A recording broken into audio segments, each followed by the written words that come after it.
भारत चीन सैनिकों के बीच लद्दाख में एलएसी पर झड़प होने के बाद एक सवाल सभी के मन में है कि आखिर वहां क्या हुआ, कैसे दोनों देशों के सैनिकों के बीच इतने सालों बाद नौबत यहां आ पहुंची।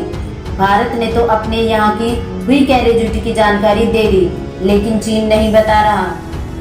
सोशल मीडिया और कई जगहों पर हथियार की तस्वीरें शेयर की जा रही हैं, जिसके बारे में कहा जा रहा है कि गलवान घाटियों पर भारत लाइन ऑफ फैक्शन कंट्रोल दोनों सेनाओं के बीच हुई झड़प में चीनी सेना ने इस हथियार का इस्तेमाल किया था। ये हथियार लोहे की रॉड है जिसमें कीले लगे हुए हैं। भारत चीन सीमा पर मौजूद भारतीय सेना की वरिष्ठ अधिकारी ने भी बीबीसी को ये तस्वीर भेजी है और कहा है कि इस हथियार का इस्तेमाल चीनी सैनिकों ने भारतीय सेना पर किया था। वहीं भारत में भी इस बात पर बवाल हो गया। स्पेशल फोर्स में ही अनआर्म्ड कॉम्बैट पर जोर दिया जाता है, तो सेना के पास हथियार भी हैं, उसके अलावा बिना हथियारों के लड़ने की ट्रेनिंग भी। लेकिन वहाँ क्या असल में हुआ, कैसे शुरुआत हुई, इसके बारे में सटीक तौर पर नहीं कहा जा सकता। पूरे देश इस घटना पर अपने वर्चस्व पेश कर रहे हैं। दोनों साइड एक दूसरे पर आरोप लगा रहे हैं। लाइनों का एक्चुअल कंट्रोल प्रोटोकॉल का उल्लंघन दूसरे ने किया है, जिसे भारत के विदेश मंत्रालय का कहना है कि चीन ने गलवान घाटी में एलएसी पर भारतीय सीमा में अपना निर्माण करना चाहा। इसकी वजह से विवाद हुआ और चीन ने पहले से सोची समझी और प्लान्ड कार्रवाई की, जिसकी वजह से हिंसा हुई। वहीं चीन के विदेश मंत्रालय प्रवक्ता झावली जिहान ने कहा कि ये घटना एलएसी के चीन के तरफ वाले क्षेत्र में हुई, इसके लिए चीन की जिम्मेदारी नहीं ठहराया जा सकता।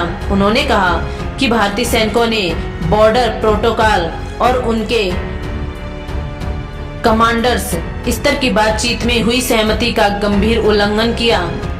और कांग्रेसी नेता राहुल गांधी ने भी सरकार से पूछा था एस्टेरॉयड ऑफ के लिए सैनिकों को बिना हथियार के क्यों जाने दिया।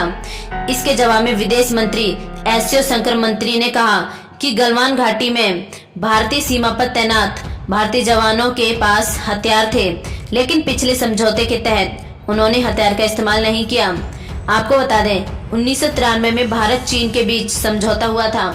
इसके मुताबिक दोनों देशों में से किसी भी साइड में जो भी गतिविधि हो रही है, एलएसी यानी वास्तविक नियंत्रण रेखा को पार नहीं कर सकती। अगर एक साइड के सैनिक एलएसी पार कर लेते हैं तो दूसरी साइड इन्हें सावधान करने पर उन्हें तुरंत वापस अपनी साइड में जाना होगा। 1996 में इसे और थोड़ा स्पेयरिंग भी किया गया। 1996 के समझौते के आर्टिकल 6 में लिखा गया है कि कोई भी साइड लाइन ऑफ कल्चरल के 2 किलोमीटर के दायरे के ओपन फायर नहीं करेगा, खतरनाक केमिकल का इस्तेमाल और कोई डिस्पोज नहीं करनी। हालांकि स्मॉल आर्म फायरिंग रैंक में रूटीन फायरिंग लागू नहीं होगी। साथ ही अगर दोनों साइड के सैनिक आमने सामने में आ जाएं, लाइन ऑफ एक्चुअल कंट्रोल पर किसी भी वजह से, तो वे खुद को सेल्फ रिस्ट्रेट करेंगे और हर संबंध कोशिश करेंगे कि स्थिति ना बिगड़े। दोनों साइड तुरंत डिप्लोमेटिक चैनल या जो भी रास्ता अवेलेबल हो उसके जरिए बातचीत करेंगे। और ऐसा नहीं है कि इंडियन आर्मी की अन्य आर्म कॉम्बैट की ट्रेनिंग नहीं दी जाती। अन्य आर्म कॉम्बैट यानी बिना हथियार के लड़ाई की ट्रेनिंग भी उन्हें दी जाती है। हालांकि ज्यादा स्ट्रेस हथियारी ट्रेनिंग पर दिया जाता है। हर सैनिक को राइफल, कार्बाइन और पिस्टल भी दी जाती है। इसके अलावा बियोनिट भी दिया जाता है, किसी क्लोज कॉम्बैट में काम आता है और उसकी ट्रेनिंग भी मिलती है। सेना का आधुनिकीकरण होने के साथ अब हैंड टू हैंड कॉम्बैट भी कम वाइब्रेटिव भी दी जाती है।